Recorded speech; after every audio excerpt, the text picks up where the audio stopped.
My name is Peter Corneliszoon Veth. I gave this account under oath before the Chamber of Seventeen's appointed inquest board at the VOC's counting house in Amsterdam on the 14th day of November in the year of our Lord 1640.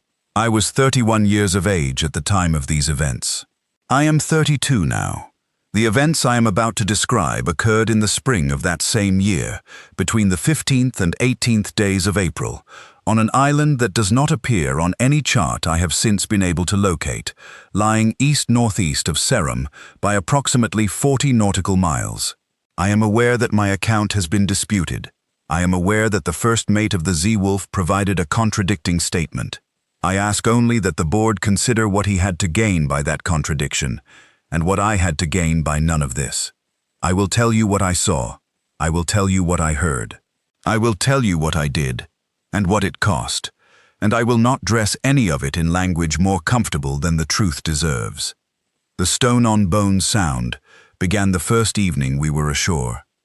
It came from somewhere a quarter-mile or more into the tree line, rhythmic and hollow, spaced like a heartbeat but slower. I did not know then what I know now. I did not know then that it would be directly above our heads on the third night, and that by that time there would be only 5 of us left to hear it. That is where the story ends. Let me start at the beginning. The Zeewolf departed Amboina on the 2nd of April, carrying a partial cargo of nutmeg and mace consigned from the Banda factors, with additional orders to locate and assess the condition of the pinnace Duifje, which had been dispatched the previous January under the merchant Hendrik Schutt, with a crew of 11 men, to survey an eastern approach route around a chain of small islands, for which the VOC had no reliable soundings.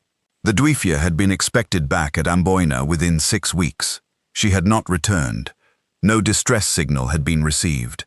No wreckage had been sighted. The season was getting on, and the loss of the vessel and her crew, if confirmed, would require documentation for insurance purposes before the chamber could write the expedition off its ledgers. That was the language of the orders. Documentation for insurance purposes. I was listed on the Zeewolf's manifest as supercargo, which is to say that I was the company's man on deck, responsible for verifying cargo, logging transactions, and signing off on acquisitions. I had no navigational authority. I had no command function. What I had was the authority to authorize expenditures and to certify what I personally witnessed, which is why my deposition was requested, and also why, I suspect, it has been so vigorously contested by men who did not set foot on that island, and who have their own reasons for wishing the matter closed without too much light being thrown on it. The Zeewolf was captained by Maarten Gudrian, a man I had sailed with twice before out of Middelburg, and found reliable, if uninspired. He was in his late 40s, heavy-set, with a navigator's habit of calculating distances under his breath, while other people were talking. He did not want to divert for the Duifje. He said so plainly to the first mate, a man named Jan Kobbe, who was the one who had received the orders from Amboina, and who had the authority to invoke them. Gudrian said that the eastern approach around that island chain was not worth the 2 or 3 days it would cost him, that the Duifje was probably sitting in a cove somewhere waiting for a wind shift, and that if Schutt had gotten himself lost, it was because Schutt was the kind of man who got lost. I will note for the board that Kobbe agreed with Gudrian about the diversion, and that this agreement between them is relevant to what happened later. The other men I need to account for, because the board has asked me to name the shore party specifically, were as follows. Gerrit Huykas was our barber-surgeon, a lean and precise man of perhaps 35, who had trained in Leiden and who brought with him a set of measuring instruments he used with what I can only describe as professional affection. He measured everything. He measured the rainfall in the Bay of Biscay, using a tin cup. He measured the wingspan of a flying fish that landed on the deck off Mauritius and noted it in a small leather book he carried in his breast pocket. I liked him. He was the kind of man who believed that the world could be fully understood if you only took enough careful measurements, and the island would spend 3 days proving him wrong. The navigator was a younger man, not yet 30, named Abraham de Vries, who had a quick mind and a tendency to go quiet when he was frightened, which meant that by the 3rd night he was completely silent. The cargo master was Bas Rutger, which was what everyone called him, and I do not know his full name, because I never needed it before, and I cannot ask him now. He was broad across the chest and shoulders, with the settled confidence of a man who had been in difficult situations before, and come out of them by virtue of being the biggest and loudest person in the room. The island would not care about any of that. The 3 remaining men of the shore party I will refer to only as they must be referred to, as Klein, who was a VOC soldier, attached as armed escort, and Hahn and Mays, who were ordinary sailors from the Seawolf's crew. I will come to what happened to Hahn and Mays in due time. I want the board to understand that I have thought about them every day since the 18th of April, and that my thinking about them has not brought me any peace. We sighted the island on the 14th of April in the late morning. It was not on any chart Gudrian had aboard.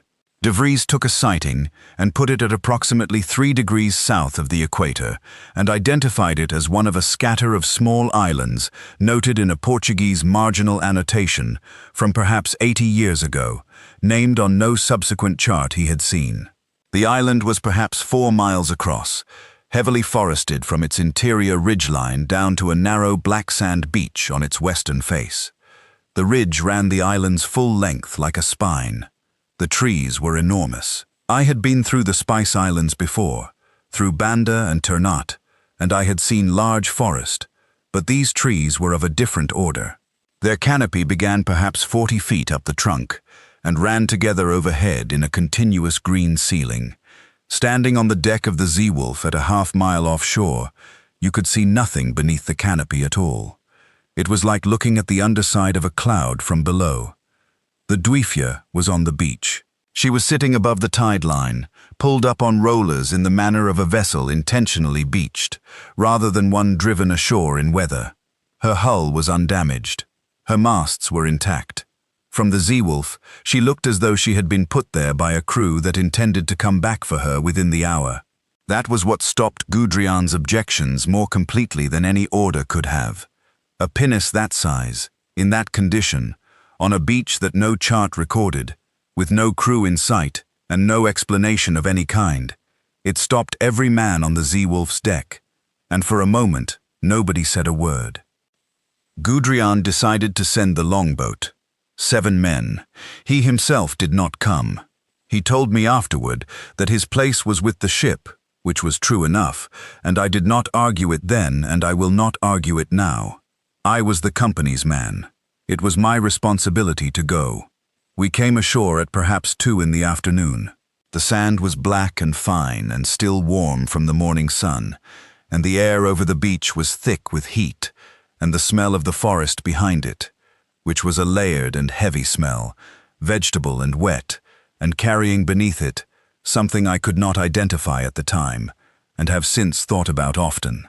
It was a smell like old meat left near fire, faint enough that I assumed at first I was imagining it. I was not imagining it. The barber surgeon Huikas noted it as well, and said something about tidal decay, which was not an unreasonable explanation. The beach was surrounded by rock outcrops that could have trapped and heated organic matter. Neither of us pursued the question further right away. I wish we had. The Dwifje's cargo was still in the hold: nutmeg, mace, a small quantity of cloves. Schute's logbook was in its case below the captain's bunk, and I took it and read it in the longboat, while Huikas and De Vries went over the vessel's condition. The log was complete up to the 27th of January, which was the last day it had been written in. The entries were routine and businesslike: weather, position, crew health, the standard accounting of a survey voyage. The final entry noted that the island had been located the day before, that Schute intended to land a shore party in the morning to take on fresh water, and that the soundings on the western approach were good, 4 fathoms or better, suitable for vessels of the Seawolf's draft. Nothing in the log indicated any apprehension, any disagreement among the crew, any mechanical difficulty. It ended mid-sentence, in fact. The last line read, "This morning we intend," and then nothing. The pen had been set down, or more precisely, the pen had been dropped, because there was a short drag mark at the end of the final word, where the nib had come down and moved sideways without intent, and then the ink pooled slightly where the pen had rested without being lifted for some time, before it was finally removed from the page. I will come back to what we found at the fire ring. I want to set the scene first, because the board has asked about the geography of the camp, and I want to be exact about it. The Duifier's crew had established a camp at the edge of the tree line, perhaps 30 yards from the tide line and 50 yards south of where the pinnace was beached. There was a fire ring, built from coral and volcanic rock in the Dutch fashion, with a proper arrangement for a cooking pot. There were 4 or 5 rough shelters framed from cut poles and covered with sail canvas, which had weathered 3 months in the tropical climate, but were still standing. There were personal effects scattered around the camp. A pair of leather shoes, a belt, 2 tobacco pipes, a tin cup, a folded chart that had gone mold-spotted and was no longer readable. The camp had the feeling of a place that had been left suddenly, not abandoned in a panic, but left with the idea that whoever left it intended to be back shortly, and had simply not come back. It did not feel like a massacre site, and I want to be clear about that because I know the word massacre has appeared in other accounts. The camp was orderly. Nothing had been burned. Nothing had been smashed. The shelters were intact. The personal effects were left where their owners had set them down, not scattered. The fire ring was the exception. Huikas saw it first. He went directly to it, not because there was anything obviously wrong with it from a distance, but because he was the kind of man who examined everything, and a fire ring was the kind of evidence that told a surgeon useful things about how a camp had been maintained. He crouched beside it and began sorting through the contents, which was mostly ash and charred wood, and then he stopped moving. He did not make a sound. He reached into the ash and began removing pieces of what I had assumed was charred wood, and he set them in a line beside the fire ring. And when he had done this for a minute or two, he stood up and said, in a voice I can only describe as the voice of a man trying very hard not to allow his professional training to fail him, that I should come and look. What he had found was bones. Not all of them were human. There were animal bones mixed in, bird bones, what looked like a large fish spine, the curved rib sections of something that had been small. But several of the larger bones were not animal, and Huikas said so plainly and immediately. He did not equivocate. He had trained as a barber surgeon in Leiden and had worked for 2 years in the anatomical theater there, and he knew human bone the way a carpenter knows good wood. He pulled a femur from the ash and held it alongside his own thigh, from hip socket to knee, and it extended 4 inches past his knee on the lower end and 4 inches past his hip on the upper. He was not a short man. He was of ordinary stature for a Dutchman of that period, which is to say perhaps 5 feet 7 inches tall. The femur he was holding was, by his own measurement that afternoon, and by the further measurement he conducted aboard the Zeewolf the following day, approximately 21 inches in length. I will wait while the board considers that figure. A human femur of ordinary dimension is 13 to 15 inches. This bone was 21 inches from joint to joint, and it had been cracked open along its length, deliberately and with some force, in a pattern Huikas said he recognized from the practice of extracting marrow from cattle bones in Dutch slaughterhouses, where the long bones are split with a heavy mallet to get at the marrow within. I picked up the femur and carried it back to the longboat. I want to establish this for the record clearly. I was the one who took it. I wrapped it in canvas from one of the shelters. Huikas protested that it was evidence and should be handled more carefully, and I told him that it was evidence and that was exactly why it was coming with us. I will tell the board what became of it before I am done, because what became of it is directly relevant to why I am here giving this testimony, rather than presenting a physical object for examination. The sound began that evening, before the sun was fully down. We had sent the longboat back to the Zeewolf twice during the afternoon, once with a report and the Duifier's logbook, and once with a message to Gudrian that we intended to camp the night ashore and conduct a fuller search of the area in the morning, looking specifically for any sign of where 11 men had gone. The cargo master Bas Rutger had by that afternoon decided that the Duifier was salvageable and her cargo worth taking, which was a commercial judgment I did not dispute on its merits. She was a sound vessel. Her cargo was intact. Taking her in tow would add a day or two to the Zeewolf's return voyage, but it was straightforwardly profitable and within the scope of our commission. What I did not know yet, and would not fully understand until the third night, was that Rutger had attached himself to the idea of that pinnace and its cargo with a ferocity that would override everything else when it mattered most. That ferocity had a logic to it. Rutger was not stupid. He was a man who had been doing this work for 20 years, and who understood that a clean salvage of a lost VOC vessel was the kind of thing that got a cargo master promoted and remembered. He was thinking about his career. He was thinking about the money. I cannot condemn him for it. I am only recording what it cost us. The sound that first evening was distant enough that we did not immediately recognize what it was. It came from somewhere inside the tree line, from the direction of the ridge line, which I estimated to be perhaps 1.5 miles from the beach.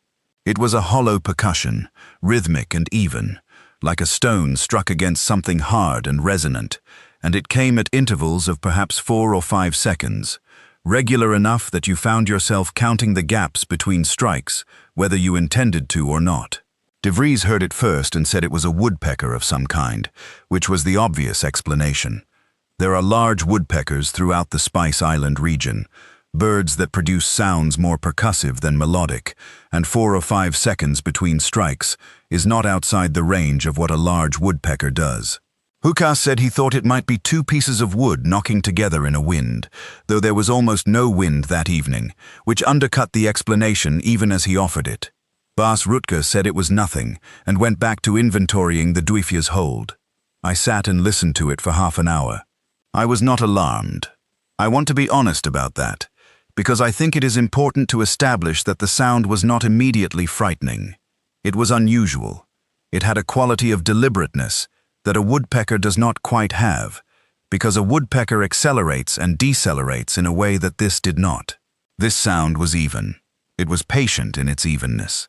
Each strike followed the last at the same interval, without variation, for as long as I listened to it, and it did not move.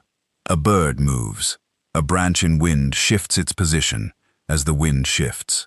This sound stayed in one location, far inside the tree line for the full half hour, and then stopped abruptly when full dark came.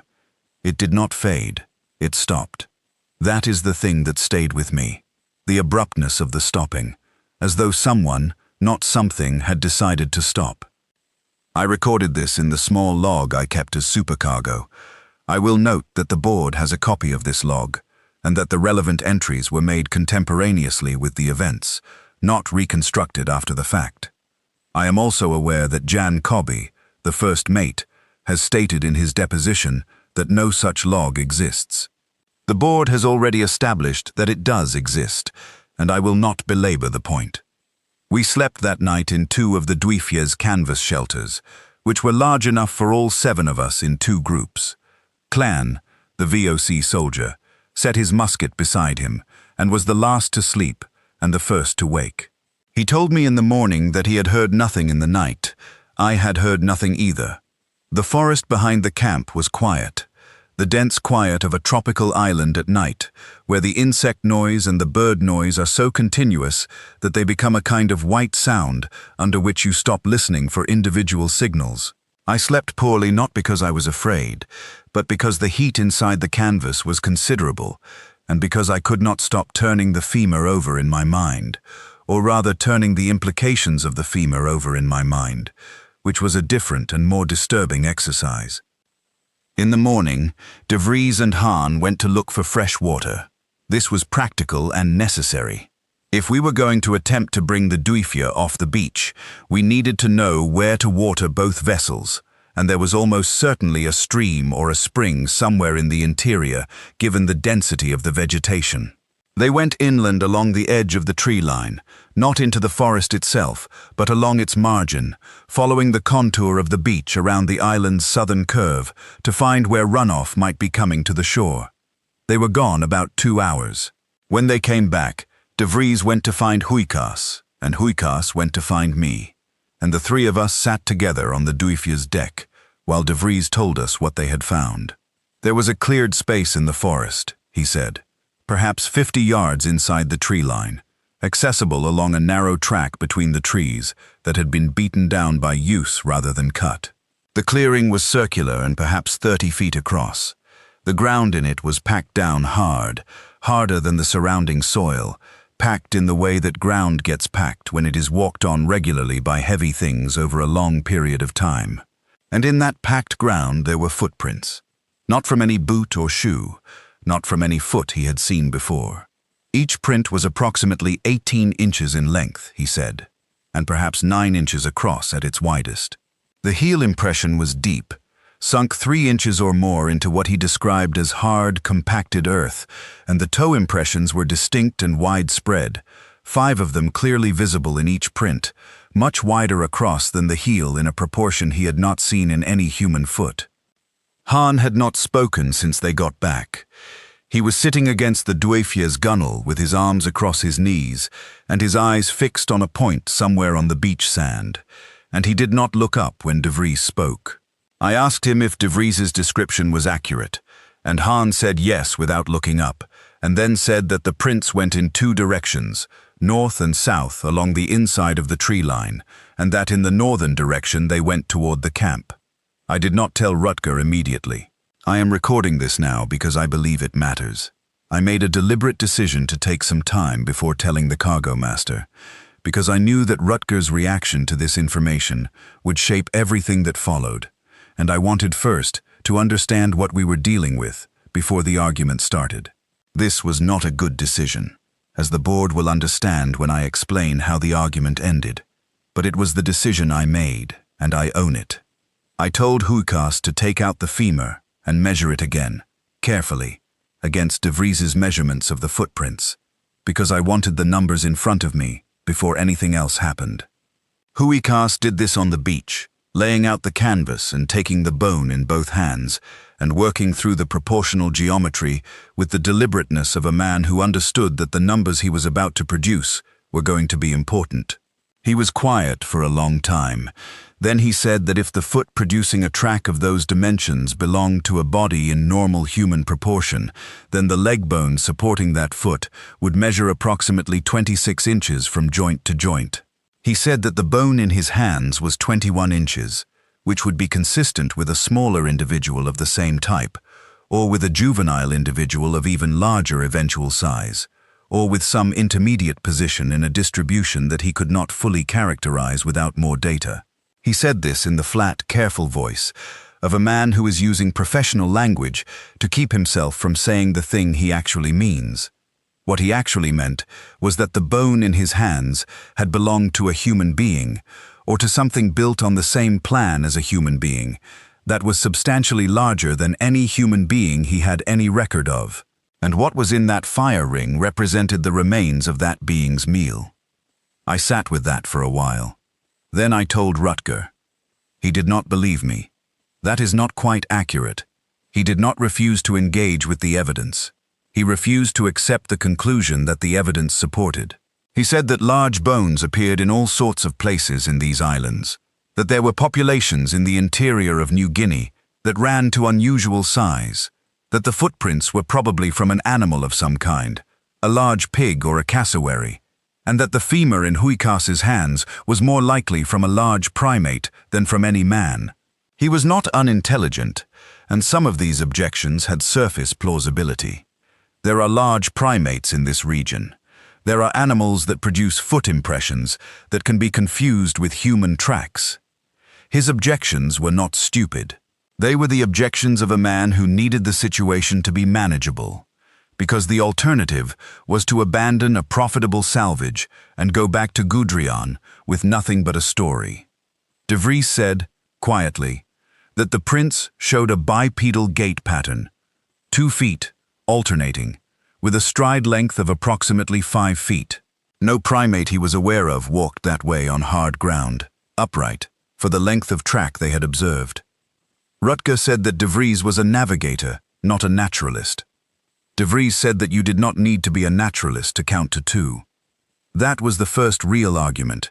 It would not be the last, and the last one would be worse. I made a decision of my own that afternoon, which was to begin paying very close attention to the sound and to record its position as precisely as I could each time I heard it, because De Vries had said something that morning that I had not been able to put aside.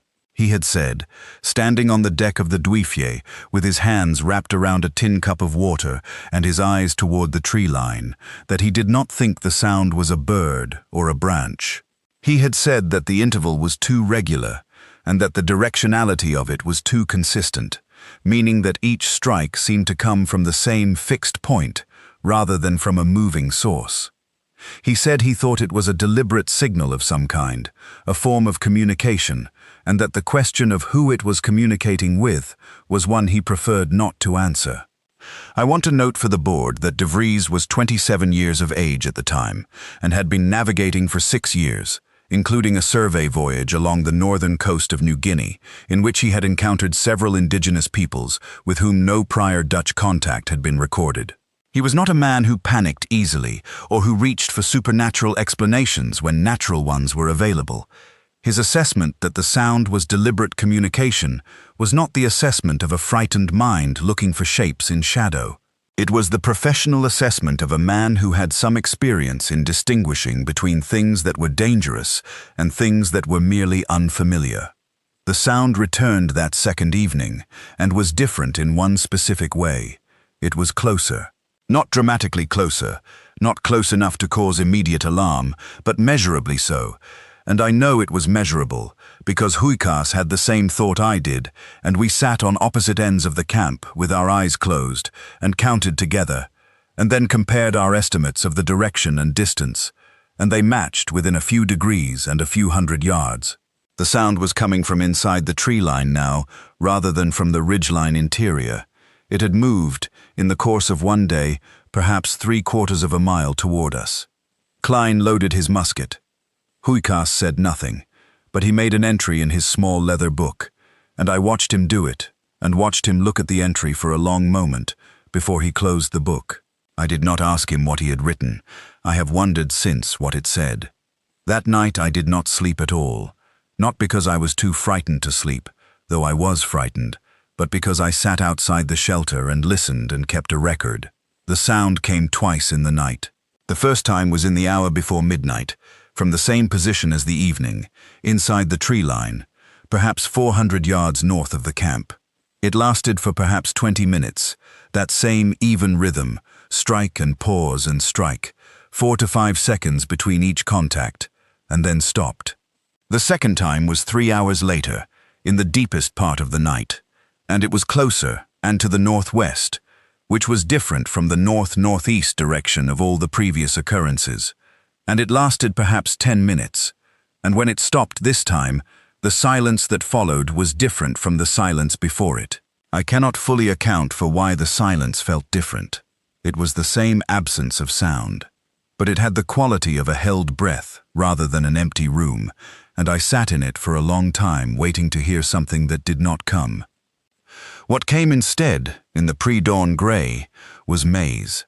He had been sleeping in the second shelter, and he came out carrying his boots and said that he had woken up an hour before and heard something walking slowly along the outside of the shelter canvas.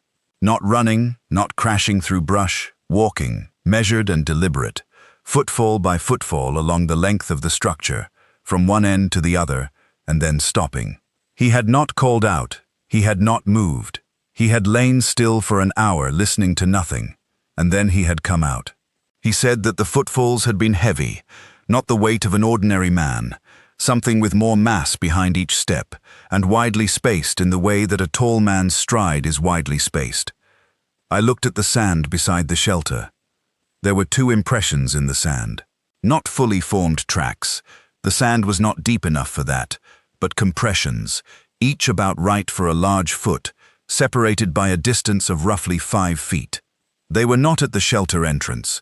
They were at the middle of the long wall, where someone walking along the outside would have paused. I did not tell Rutger about the impressions in the sand. I have asked myself many times since whether that was the right decision. I believe it was, because by the second morning, Rutger's commitment to the salvage had calcified past the point where evidence would move it. and what I needed from him was cooperation on a plan rather than a confrontation about whether to stay or go. What I needed specifically was for him to agree to send a longboat signal to the Zeewolf that afternoon, which would get a reply from Gudrian in the evening, and which would give me a way to escalate the decision to a higher authority than my own if I needed one. The signal went out.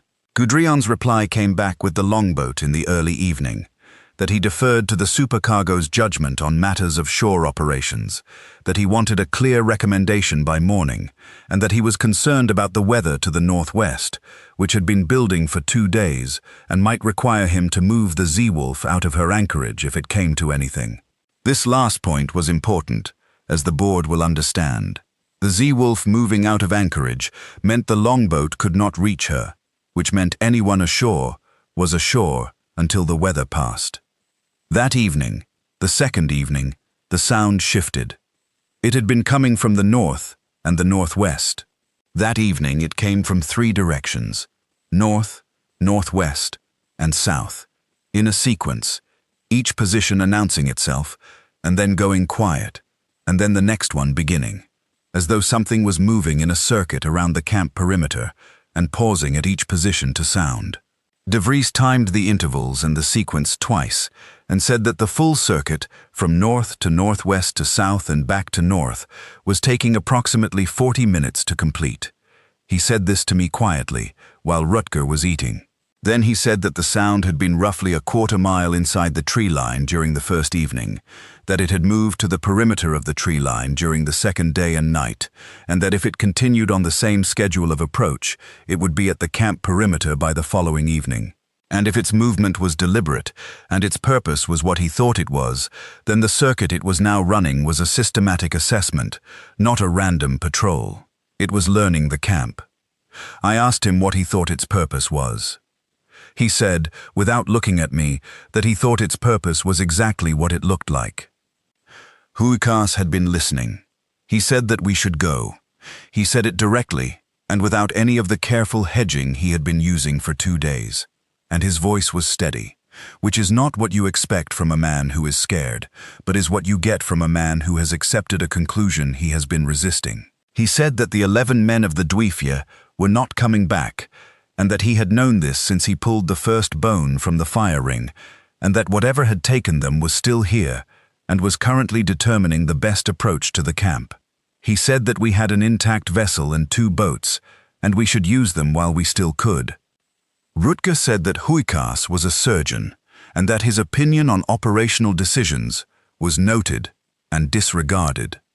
Huikas said, very quietly, then disregard it, and explain to me what happened to those 11 men. Rutger had no answer to that, not a real one. He said that Schutz's crew could have died of any number of causes, disease or local aggression or simple accident, and that the bones in the fire ring were not proof of anything we could be sure of. He said that the sound in the forest was animals, that there were large animals in these islands capable of producing sounds that confused Europeans, and that the footprints De Vries had found were not conclusive because De Vries had admitted himself that he was not a naturalist.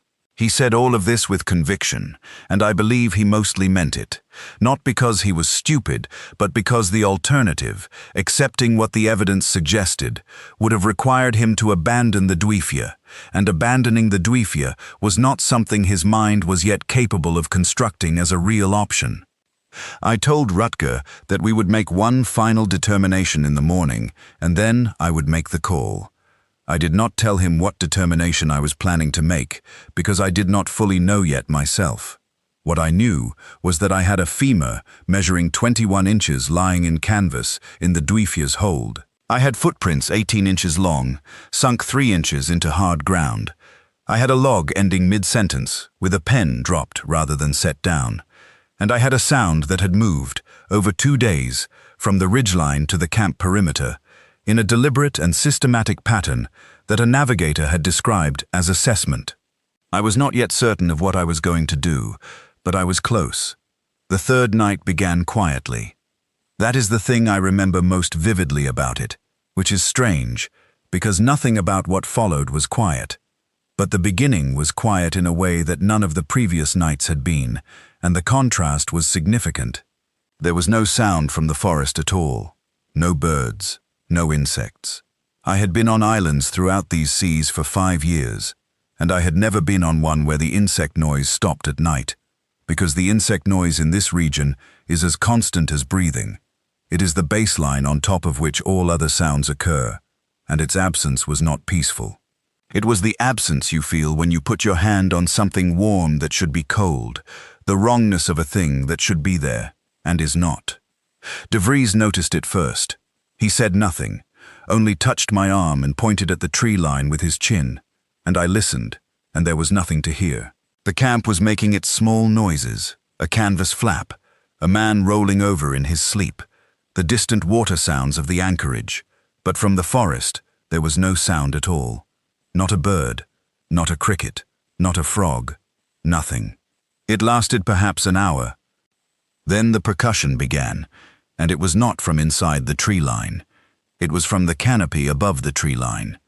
Not above the camp, above the forest at the northern edge, perhaps 100 yards from where we were sitting, but elevated, clearly elevated, coming from a height of 30 or 40 feet, from somewhere in the upper branches of the trees at the tree line's edge, where nothing of any weight should have been able to move. I have reviewed the natural history of this region in the 3 years since these events, and I am aware that there are large primates in Southeast Asia capable of moving through tree canopies at speed. I am aware that a gibbon, for example, can produce sounds of significant volume from a height. But a gibbon does not weigh enough to produce the sound I am about to describe, and a gibbon does not produce sounds with the rhythmic precision of a striking pattern that I had now been listening to and recording for 2 days. The sound from the canopy was the same sound, the same interval, the same hollow, resonant quality of stone against bone, but elevated and therefore changed in its implication entirely, because something capable of producing that sound from that height had either been there when I was standing at the edge of the camp looking into the forest, and I had not seen it because the canopy was too dark and too dense, or it had climbed to that height within the last hour while making no sound that any of us had detected. Either possibility was its own kind of terrible. I woke Klein without making noise.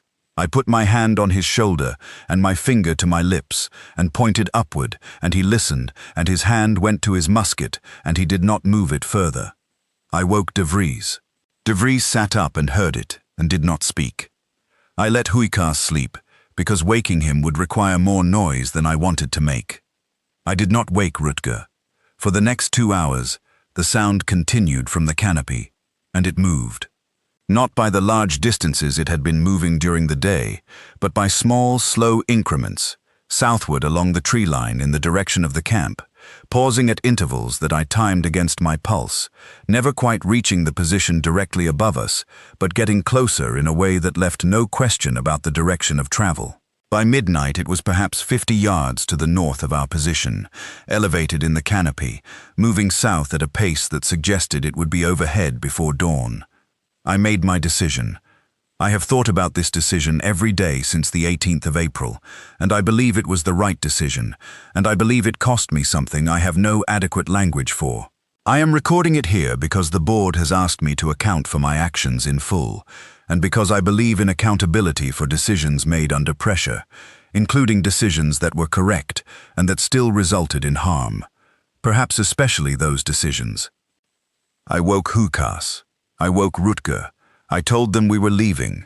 I said it plainly, and I said it once. We were going to the longboat immediately. We were taking the femur and Schutz's logbook, and we were not waiting for morning. Rutger started to speak, and I said that the Dwifja was staying, because we did not have time to rig a tow, and that the cargo in her hold was a loss I would account for in my report, and take responsibility for. Rutger said I had no authority to make that decision. I said I was the company's appointed supercargo, and that under VOC charter regulations I had sole authority over shore operations and commercial decisions when the captain was not present, and that this was both a shore operation and a commercial decision, and that if he wanted to contest it, he could contest it in Amsterdam, but right now he was getting in the longboat. Rutger did not move. I told the others to go. Klein, Hahn, Mays, De Vries, Huikas. I told them to go to the longboat, push it to the water, and wait for me. Then I stood in front of Rutger and I said, as quietly as I could and as directly as I knew how, "Listen." He listened. The percussion was overhead, not close to overhead. Overhead, directly above the camp, in the canopy of the trees at the camp's edge, moving, making adjustments, the sound of something that was finished with its circuit and had arrived at its destination. The interval between strikes was shorter now than it had been at any point in the previous 2 days. Not rushing, not frantic, but accelerating, the way a heartbeat accelerates when something has made up its mind. Rutger listened to it for perhaps 30 seconds, and then he stood up and walked to the longboat without another word. I took the canvas with the femur from the Dwifja's hold. It took me less than a minute. I was on the beach and moving to the longboat when I heard the canopy behind me change. I do not know how else to describe it. The canopy changed.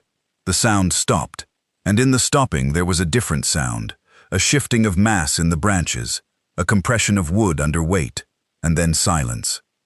I ran. The longboat was floating. De Vries and Klein had it off the sand, and the others were aboard, and the oars were out. I was in the water to my knees when I got to it, and Klein pulled me over the gunwale. And then I heard Hahn. He was not in the boat. He was at the tree line, standing at its edge, and I do not know when he had gone back, or why, whether he had forgotten something, or heard something, or made some private decision that I will never be able to account for. He was standing at the edge of the trees in the dark, and he was calling out to us, not screaming, not in a panic, but calling in the ordinary voice of a man who wants to be heard clearly, calling that the boat should wait, that he was coming. And from behind him in the darkness under the canopy, there was a sound of movement, large and deliberate, something adjusting its position, drawing close. Mays was on the beach. He had stepped out of the boat when he heard Hahn calling. He was standing ankle-deep in the water, and he was looking at the tree line, and he was not moving. I called to him. I said his name. He did not move. He was watching the tree line in the way you watch something when you cannot look away from it, and I understood in that moment that he had seen something I had not yet seen, something between the trees that had fixed him to the ground as completely as if his feet had been set in stone. I cannot describe for the board precisely what I saw in the next few moments, because precision fails me here, in a way it does not fail me elsewhere in this account. I will say what I can say with confidence. There were figures at the tree line, more than one, standing at the margin where the forest gave way to the beach, in the last of the fire's dying light, and they were tall. They were a clear head and a half, perhaps 2 full heads, above the height of any man present. They were upright. They were broad across the shoulder, in a proportion I associated with men rather than with apes. They stood with the stillness of things that did not need to move, because everything they needed was already coming to them. And they watched us. That is what I keep returning to in the night since. They watched us. There was an intelligence in the watching. Not animal calculation, not the blank attention of a predator sighting prey, but something that felt more like an assessment, a patient inventory, as though each of us were being filed away in some category that had no name in any language I have ever learned. One of them turned its attention to Hahn. I do not believe Hahn ran. I believe he stood his ground.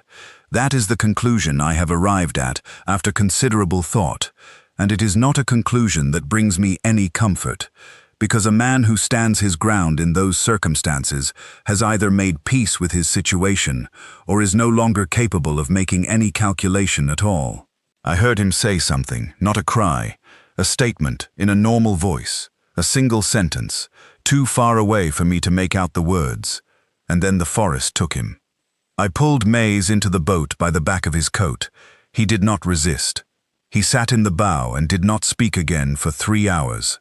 I put an oar in and told De Vries to count strokes, and we rowed for the Zeewolf in the dark. There was no pursuit. The board has asked me to account for that, and I will account for it as honestly as I can. I do not know why there was no pursuit. The longboat was slow and we were in open water, and if the creatures had wanted to intercept us, they had capabilities I cannot fully estimate. I do not know if they can swim, or how quickly, or what their judgment was about the value of pursuit versus the adequacy of what they had already secured. What I know is that we reached the Zeewolf without incident, and that when Gudrian hauled us aboard and asked where the rest of the party was, the answer I gave him was the answer I have been giving this board, that Han and Maze came back. I am sorry, I confused the names in the moment. That Han and a man whose name I will not write in this document, because he has a family in Dordrecht, who deserves better than to read it here, were at the tree line, calling for the boat, and I had given the order to go. The board has asked me specifically whether I heard Han calling when I gave that order. I did. I heard both of them, Han's voice and the other man's voice. They were calling in the ordinary voices of men who understand their situation. Not screaming, not panicking. The sound in the canopy was directly overhead by then, moving south along the tree line in the direction of the camp, and the longboat could not wait. I gave the order. I have given this board my account of why. I will not give it again. What I will add, because it is relevant to the question of what we were dealing with, is what De Vries said on the way back to the Zeewolf. He had been silent for the first half of the row, counting strokes, keeping his eyes forward. Then he said, without turning around, that the circuit the sound had been running for 2 nights was not a random patrol. He said he had been doing the calculation in his head, and that the circuit had been systematic, covering each quadrant of the camp perimeter in sequence, and that the spacing of the intervals within the circuit was consistent with a being that was timing its own approach to a schedule. He said that the things we had seen at the tree line had not come out when we ran. They had come to the edge and watched us go, and he said that he thought they had let us take the longboat, because taking the longboat was not the same as escape. Taking the longboat was departure. He said there was a difference between those things, and that the difference suggested a mind that was thinking in categories more complex than hunger. I have thought about that almost as much as I have thought about Han's voice from the tree line. The next day, aboard the Zeewolf, Hukas brought the femur out of its canvas wrapping and measured it on the main deck, formally, with a measuring cord, in front of Gudrian and 2 of his officers, and Jan Cobby, the first mate. He announced his measurements. He described his professional assessment of the bone's origin. He described the marrow extraction pattern. He was thorough and precise, and he concluded by saying that the bone was human in its structure and its proportion, but belonged to a being of a size that had no precedent in European anatomical literature. Cobby asked how large a being exactly. Huikas said, based on the femur length and assuming normal human proportionality, the being would have stood between 8 and 9 feet in height. And based on the dimensions of the footprints De Vries had recorded, he estimated the body weight at something between 600 and 900 pounds, which would be consistent with a heavily muscled individual at that height. Cobby said that this was impossible and that Huikas's measurements were in error. Hukas said that Cobby was welcome to remeasure, and he offered him the cord. Cobby declined. He said instead that the bone was probably from an animal of some kind, and that the matter should be set aside until they reached Batavia, where it could be examined by someone with appropriate expertise. He was the first mate. He outranked me on the ship, though not on the shore. I said that I intended to deliver the bone to Batavia as evidence, and that it should be secured in the captain's cabin. Cobby said it would be secured in his cabin for the purposes of safekeeping. I want the board to understand what happened next, because the board's understanding of what happened next is essential to evaluating the contradictions between my deposition and Cobby's. I should have insisted on the captain's cabin. I should have invoked my charter authority over commercial evidence. I was tired and I had been awake for the better part of 2 days, and I had rowed a longboat in the dark, and I had left 2 men calling from a tree line, and I was not at my full capacity for administrative argument. I agreed to Cobb's arrangement. The femur went overboard somewhere between that island and Batavia, in the Banda Sea. I know this because a sailor who had been on deck that night came to me 2 days later and told me, quietly, that he had seen Kobe drop it over the side on the night watch, without ceremony, just carried it to the rail and let it go. The sailor did not know what the bone was, or why Kobe had disposed of it, only that he had seen it happen and that it had struck him as unusual. I recorded this in my supercargo log. I note that the board has this log, and that the entry is dated the 20th of April, 2 days after we left the island. At Batavia, I gave my report to the local factor, who forwarded it to Amsterdam, and that report is presumably somewhere in the company's files if anyone cares to find it. The Duifje was listed as lost with all hands, due to causes unknown. The cargo was written off. Schutt and his 11 men were entered into the ledger as missing, presumed drowned. I wrote a letter to the factor disputing this characterization and requesting a formal inquiry. The letter was acknowledged. The inquiry before this board is the result. I am grateful for it, though I will note that I have been told my account will be treated as confidential and that no action is anticipated on the basis of my testimony, which is the way the company has always handled things that do not fit neatly into a column on a page. Hukas has given his own deposition. I have not spoken with him since Batavia, but I understand from mutual acquaintances that he closed his small leather book when we reached port and has not opened it since. I do not blame him.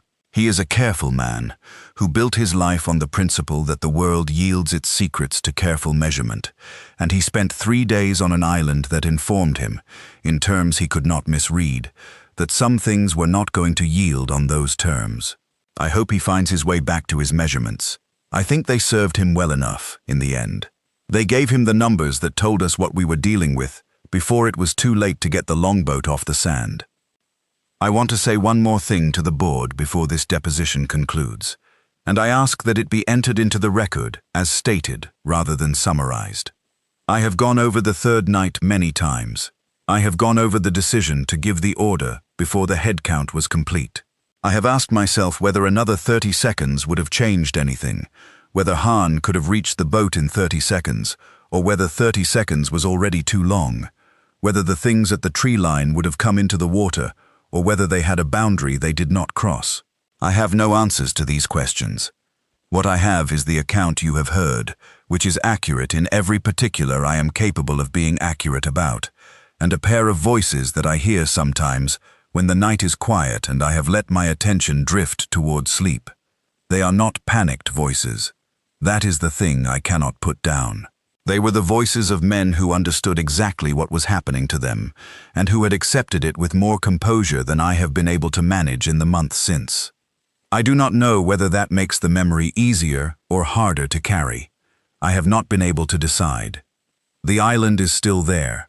It does not appear on any chart, which means it will appear on some chart eventually, because this company and the ones that come after it do not leave islands unmarked for long. When that happens, someone will want to land on it, because that is what we do, and they will take the longboat in and pull it up on the black sand beach and walk to the tree line and begin looking around. I hope they listen to the forest before they go any further. I hope they count the seconds between each sound.